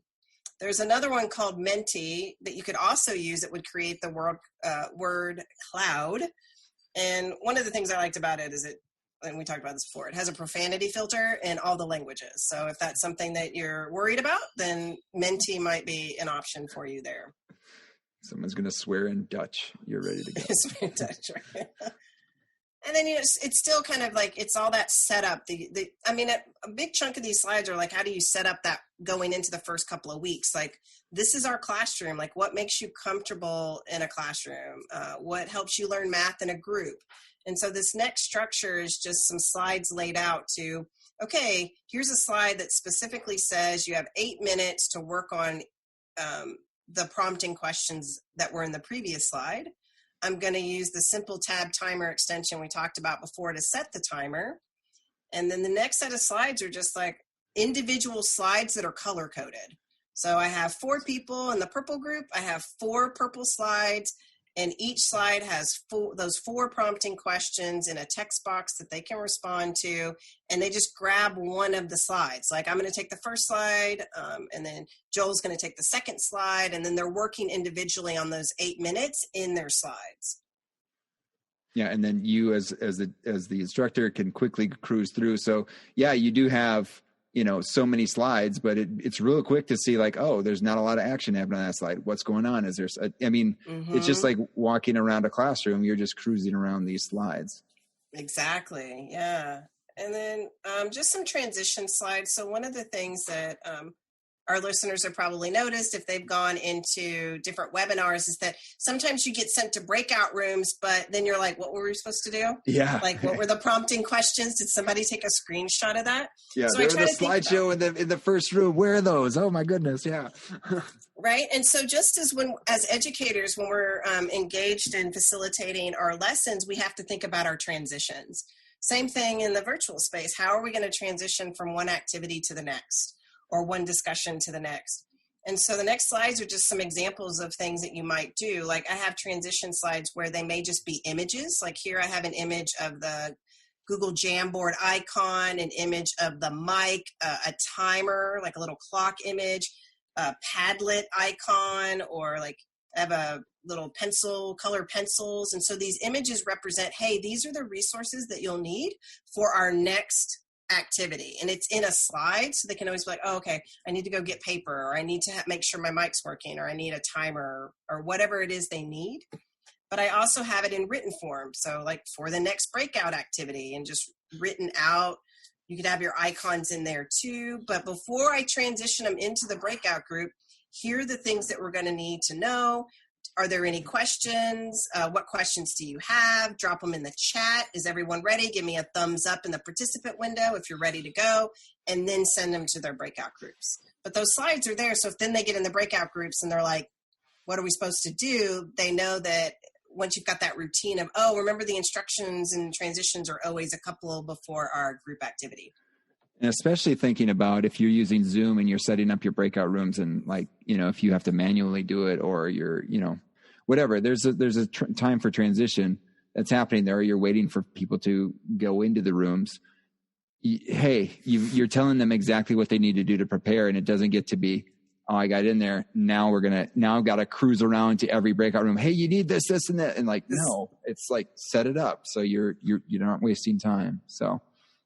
Exactly. This so slide 110 is another way to organize that transition in the breakout activity. This again is from Teresa Wills, where she has different text boxes, and it says insert group structure here. Are you doing pairs or triads? So it's also a reminder for you that transition when you're going through this, like how much time will there be? What are the instruction? And here are the links that you need for this activity.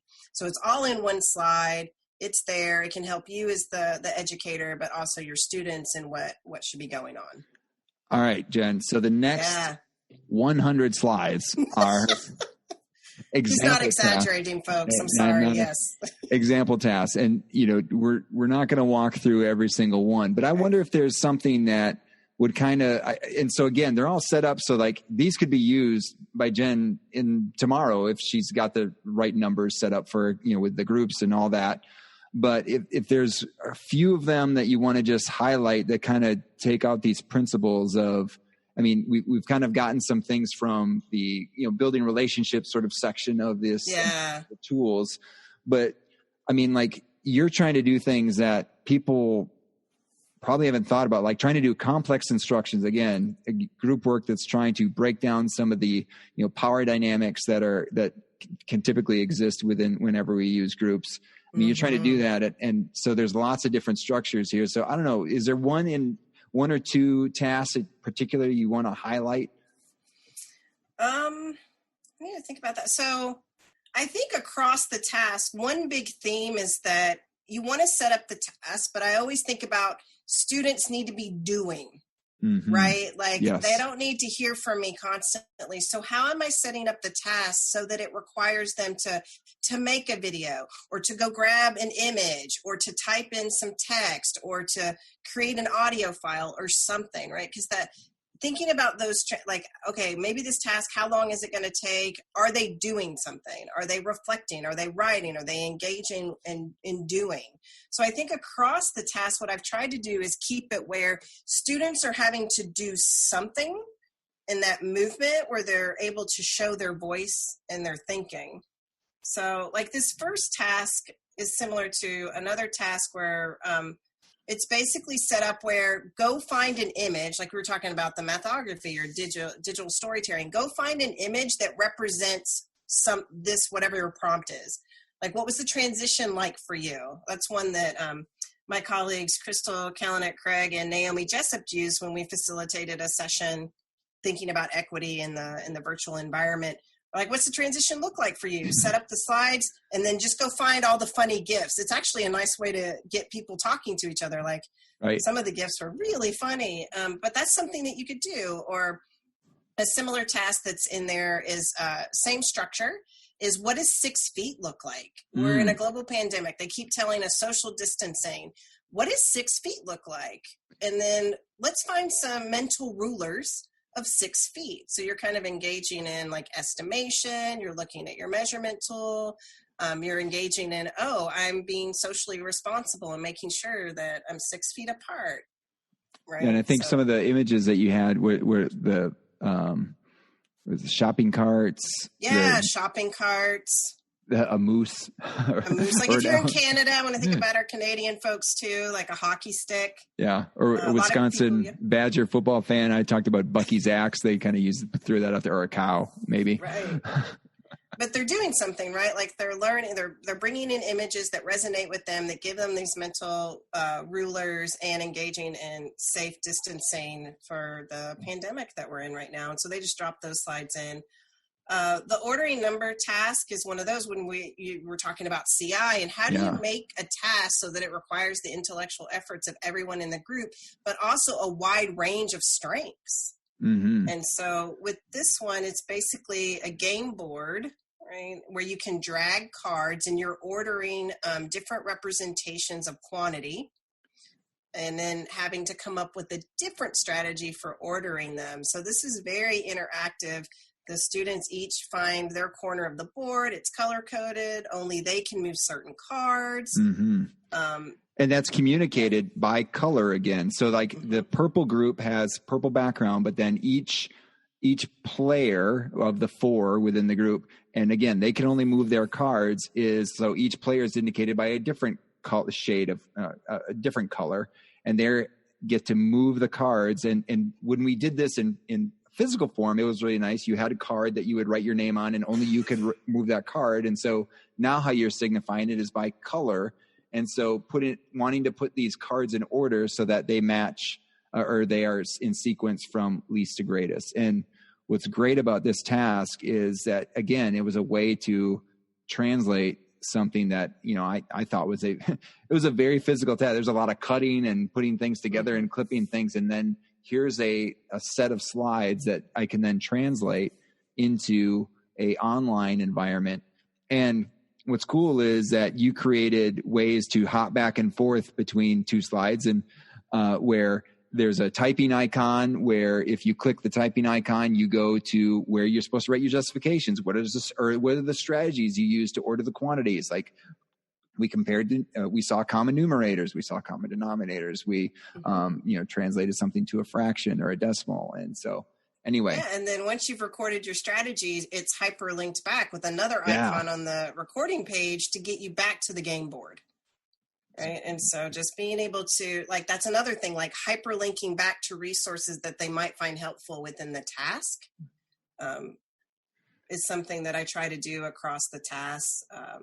And what's cool about this activity is I can use this sorting activity with anything that I want things to be put in some order. I could use, I could use it as a timeline. I could use it in ordering or grouping different functions of different degrees, or different ways of putting graphs and tables and different representations of different things together.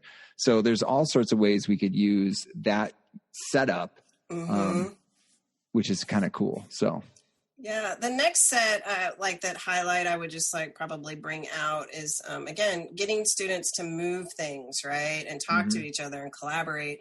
One that I like is our good friend, Matt Felton Kessler. Yes. Has a great YouTube channel where he is known as Mathy Matt. And so in this, the time back in the spring, he had created videos in response to how we were all teaching now. Created these videos, and it happened to be that he had created some ones around area, and I was doing area. We were talking about the concept of area. So this was set up. I had students work individually on finding the area of different shapes, only using their knowledge of the area of a rectangle. So they would do that individually. Then they came into groups, and that was the session for the day. And I said, for homework, I want you to finish that out. They came back to class the next day. What am I going to have them do? So I consult my good friend Matt here, and I'm like, let's watch a video of Matt talk about the different strategies, like informal area strategies. And so what they did is they watched the video, and then they each have their own color-coded slide, and it's a card matching based on the video. So I have images, snapshots from the video. So I learned this from one of Teresa Will's PD, that it's very helpful if you can take screenshots of the exact thing they saw in the video, so that when you go to do a card sort or you go to do something else, it sparks that kind of memory. Right? And so with this one, they have different strategies. They can move the cards, like maybe this is the chunking strategy down here, and then the chunking strategy description card. They move it, they double click, and then they can put this in here. What I like about this task that I'll bring up is that this is a task I could see easily being adapted for group collaboration around it. So because you're working together to try to describe the strategies, but this could also be one that if I had a student who wasn't able to be with us that day, they could go into the slide, or I could give them a blank slide. They could watch the video and do this themselves, right? So this has the potential for collaboration, but could also be done individually if the student wasn't able to meet with us in person. And then just some reflection slides. Now I want you to think about each person. How do your strategies or your group strategies connect to what you saw Matt do in his video? What's the same? What's the different? How might you apply these strategies in a different for different shapes? And so that process of reflection in each of those tasks that you bring. So I think that we've talked about collaboration, but also thinking, how do you get students to reflect upon collectively what you were able to learn from one another through the task? And what I like about these is that, okay, now I've got these think, pair, share slides. I can use these whenever I want to do this structure. Again, same thing as I would have certain, like my core set of structures that I would use in my class. Now I can have sets of slides that are demonstrating that, and then use those within my future classes. Like, hey, we're going to do another think, pair, share. We recognize the visuals and we can put those into play. So, oh, this is nice. Yeah, when you're using student work.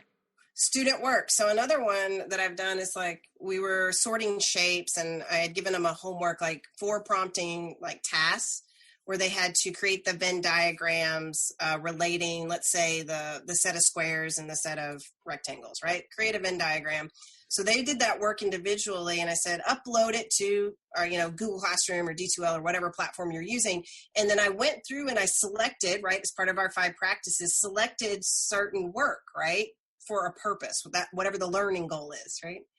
Picked it out and then put in samples of student work and then asked them to do a notice and wondering. So I set up little text boxes. As you can see on this slide, I have 4 samples of student work around drawing a Venn diagram relating the set of squares and the set of rectangles, and then a table with 2 columns that have little text boxes that are color coded, and looking at what do you notice, what do you wonder around these 4 solution representations.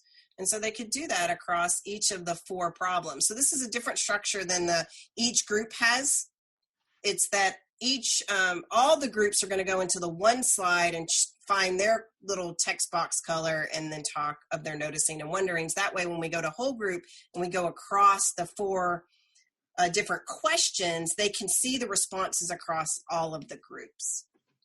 I don't know if that explains it really well, but maybe when they look at the slides, they'll see what I mean. I think it does. I mean, again, it's another structure where I've got a way that I can use student group. I can put the prompt that I use for that student that work. And then I've already used color coding for each of my groups, and my groups can see, each group is going to have a notice and wondering for each of these sets. Right. And so what am I going to notice, or, what do we notice? What do we wonder? And those, again, create good conversations, and it leans on something that I know what we're supposed to be doing, because we want to position our students to be doing things within class and not just sitting and listening to us, right? And they could go across and use the tools. Are there certain wonderings that resonate with you, or certain noticings? And then they can go use the tools and check marks and different scribble tools or emojis or whatever. And then it's a lot of people are really wondering about this wondering. Yeah. Right. And then that can give you information on how to carry out the whole group discussion. So I'm going to skip down because I think that's pretty good highlights of the task. What do you think, Joel? Yep, that's pretty good. Yeah. So just that bit about on 220, here's some different ways to get students in self-reflection, getting some of that formative assessment, if you will, what's going to guide your instruction moving forward. Teresa Wills had a nice tweet deck type of slide where it's got what has been successful so far in your learning over our time together this week. I think that was my prompting question, but I used her slide there, and she's got this tug of war where it's easy for me, hard for me, and you just go grab a text box or a shape or whatever and put in where are you along this kind of this rope that looks like tug of war with easy for me on one end and hard for me on the other. Yeah, and then you got the stoplight. I like the stoplight. And then Teresa Wills had this 3-2-1 template that I really like. What's 3 things you learned today? What's 3 things you learned? What are 2 things you're wondering about? And what's 1 thing you're ready to try? That might be a nice one to do at the end of a week. You've gone through a week or 2. This might be a nice one to do. There's also the compass points template that you might use where it's north, south, east, west, the directions. What's something you need to know? What's something you're excited? What's your stance? Worrisome, and you could have little prompting questions again. I really like this slide on 225. It's a reflections prompt from Growing Professionally from Jenny Bay Williams and Karen Karp, where the prompting questions are, what are 3 main points? What are 2 things that hold square with your beliefs? 1 thing that's going around and around in your head, and 1 thing that causes you to reflect on your own beliefs or practices. So you can adopt and change those up, but I use this a lot when I have students do a reading.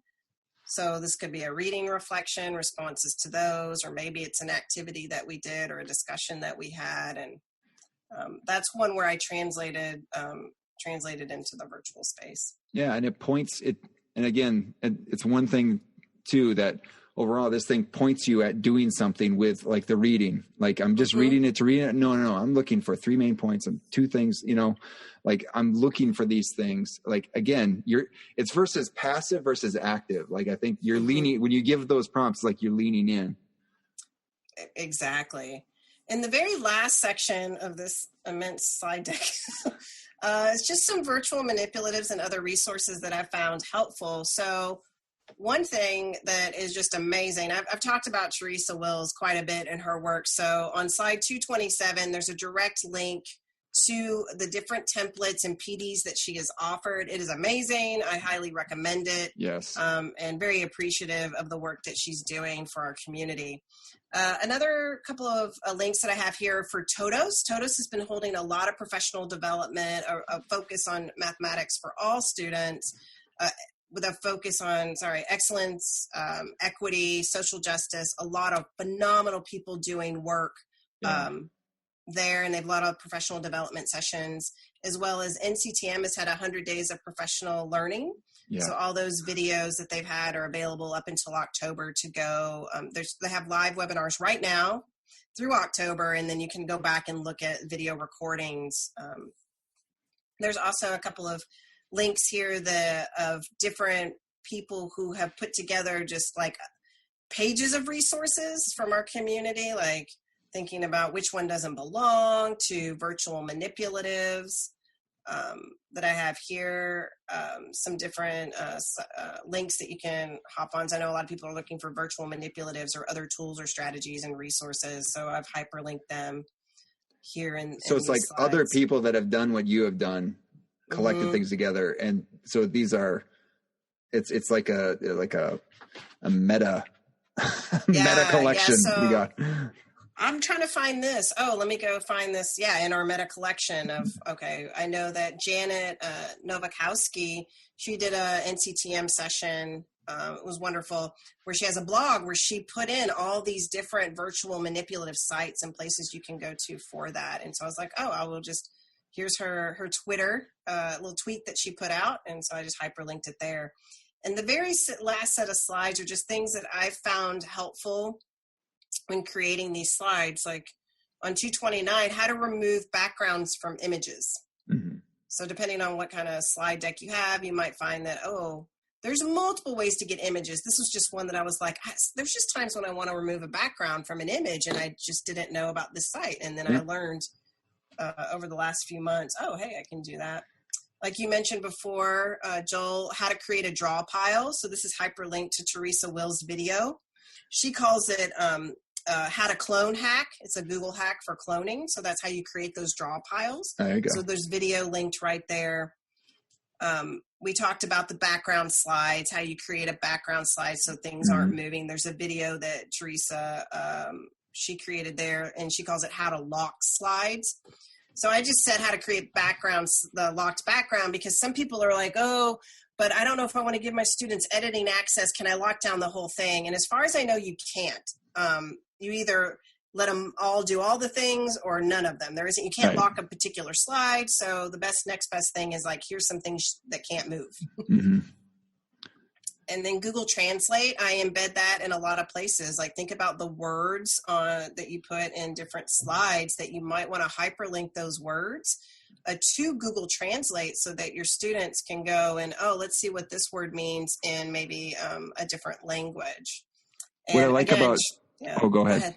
No, I was going to say, and again, Teresa Wills, she has a video that I've hyperlinked in here about another Google Translate hack for distance learning. What I like about these 3 slides is, again, we're using a similar format, so I know exactly what I'm supposed to do.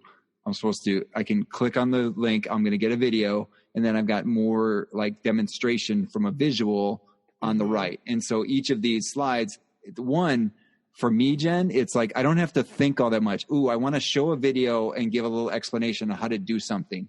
Yeah. I'm going to copy this slide. I'm going to put the title of what I'm doing. I'm going to link the video onto the TV, and I'm going to put a little image on the other side or some text description, and boom, I'm done. For me being that perfectionist, like I have this format down. I've decided it's done. And but now my students know what to do. I don't have to make it, I don't have to make some cute new thing every time. No. This is going to signify video, direction, and I know what to do here. So it's like, I love this part of it. It's because they see it and they're like, I know that this has a video embedded. Now you might have to explain why there's these little antennas coming out of the TV. Right. Right? Or what are those knobs for? What are those? What is that? Like, why is there not just a big screen? Like, screen, right? Yeah. And then hands down. Why is it a piece of furniture? Right? No, this image, that's exactly what it looks like. And I think that, yeah, I mean, we're old enough where we remember having that exact TV in our home, probably. Oh yeah, but console TV. You put some artwork on top of it, man. A tray. Could eat dinner on top of it. It's like the tube blew out, and you're like, "What's that mean?" Yeah. Like, the tube TVs and this. So this slide, we're getting towards the end here, has been really helpful for me. So again, like I said, I had used PowerPoint before, and how do you move slides from one PowerPoint to another? I would just copy over, right. And I know people do that with Google Slides. And then I learned that you could import slides from other previous Google Slides that you've created. And you don't have to import the whole slide deck. You can pick particular ones. And so, like you said, if you know that this format works for you, like with the TV, you know that you did that yesterday, just grab that slide and put it into your next slide deck.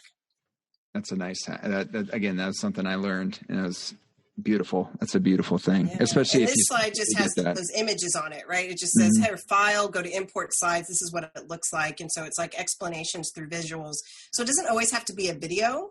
Right. I mean, I think it's great you put video in, but you can also just, as you see probably throughout this whole thing, that I do a lot with like inserting images. Yep. Lots of arrows and things. Yeah. Again, coming up with a way to communicate and just being consistent with it is going to go a long way with helping your students understand what you're trying to get across.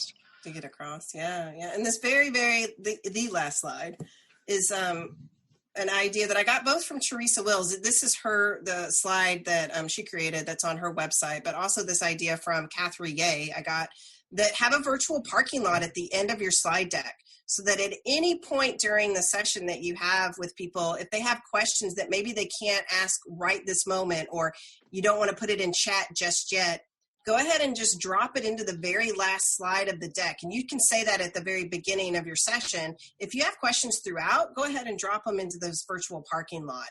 And I'll get to it at the very end.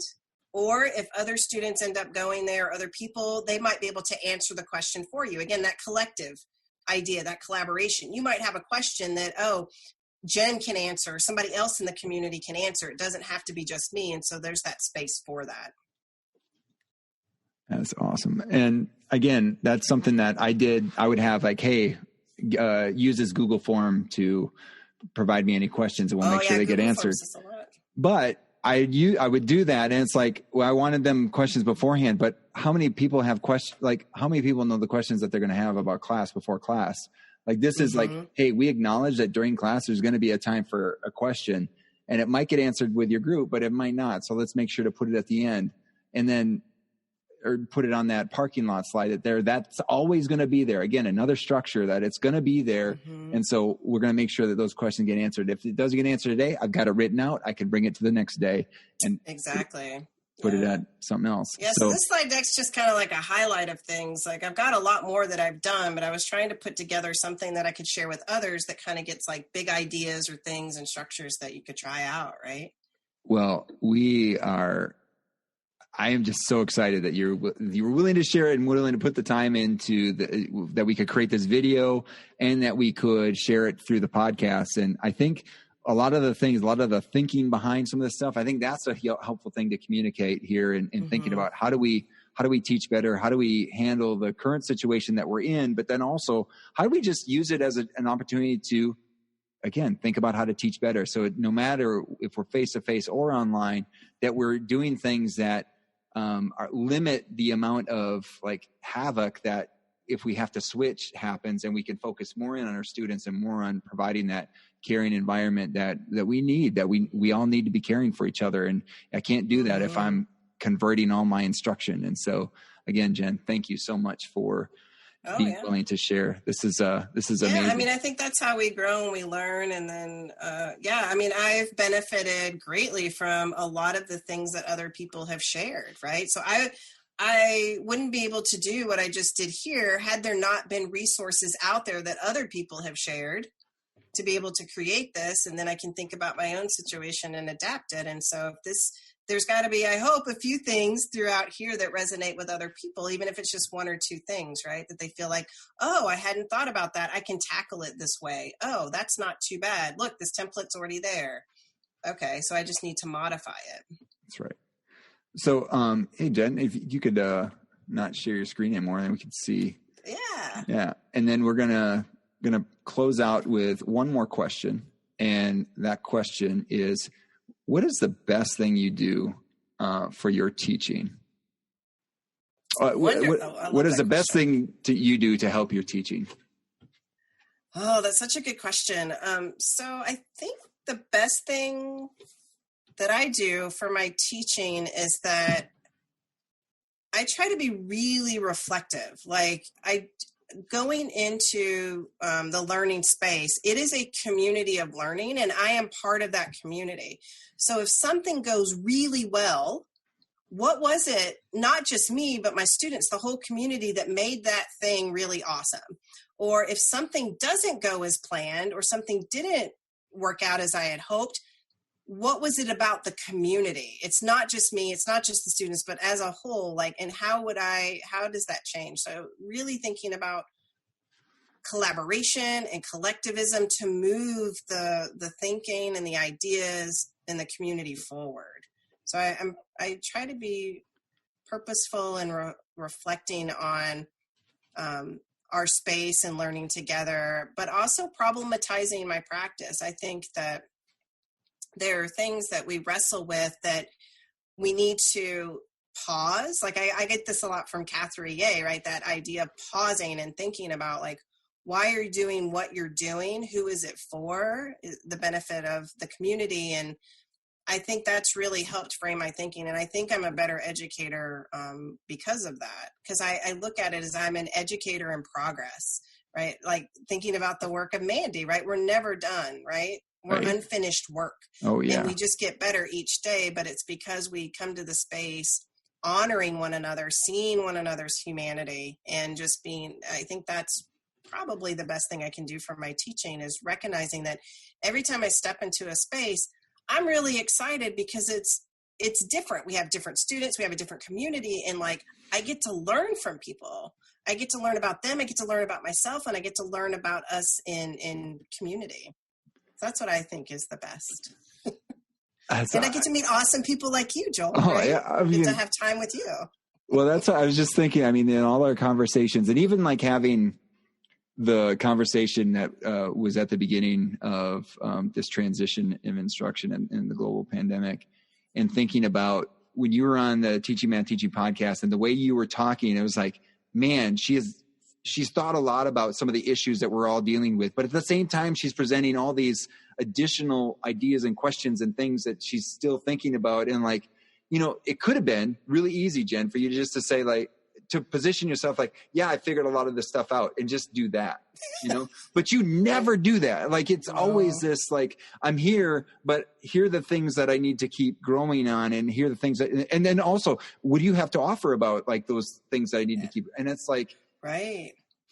For everyone. And it's always put in this loving, caring way. And that's, oh, that's beautiful.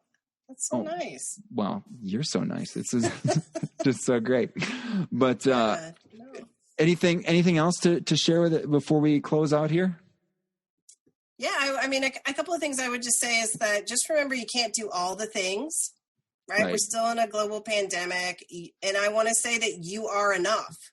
I think we can be really hard on ourselves, and we don't think about how you are enough. And I know that everyone is really going in there with the best intentions to help our community. So like, let's lean on one another, honor one another to move us forward. Yeah. I was asked recently about what's one book I would recommend. And I don't know if you remember this one from an earlier episode of the podcast. It was Rest.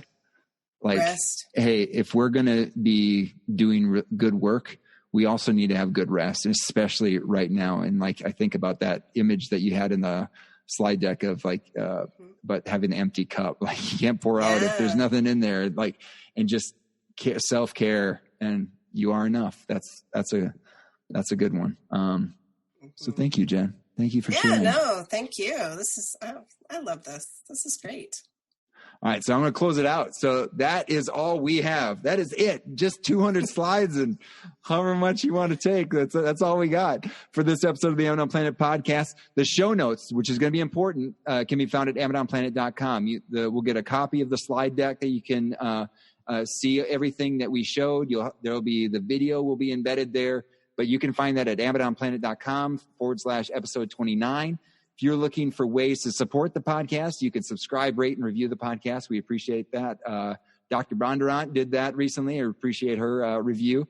You can subscribe to the Amazon Planet download, which contains teaching resources and updates from Amazon Planet. This will definitely be on there. But you can sign up on there's the email list. Subscribe to the email list buttons at amazonplanet.com. They're everywhere. You can also follow at Amazon Planet on Instagram, Twitter, LinkedIn, or like the Amazon Planet Facebook page, which we had every video from the Teaching Math Teaching Summer Book Club. The July edition is there, where we talked about high school math lessons to explore, understand, and respond to social injustice. So some great conversations there. You can also check out the Amazon Planet store or Amazon Planet bookshop, where links in the footer at amazonplanet.com, where you can where your purchases support the production costs of the podcast. Jen, I appreciate that you've gotten a sweatshirt. I appreciate that. That's great. So thank you for rocking that. And we can all figure out how to be the good in these days. And so again, thank you for listening to this episode of the Amazon Planet podcast. Thanks to Jen for sharing her expertise and everything on that slide deck. We really appreciate her. And we want to say thanks to Matt Mifflin for the music in this episode. Also, Matt has a new single out on Spotify and I think other services too, but definitely on Spotify, called Each Day. Check it out if you will. And finally, thank you to all of you out there who are seeking to teach better and be the good in the world by investing in the lives of others. This world is a better place because you have decided to use the gifts you have been given to serve others. Thank you for all that you do. Peace.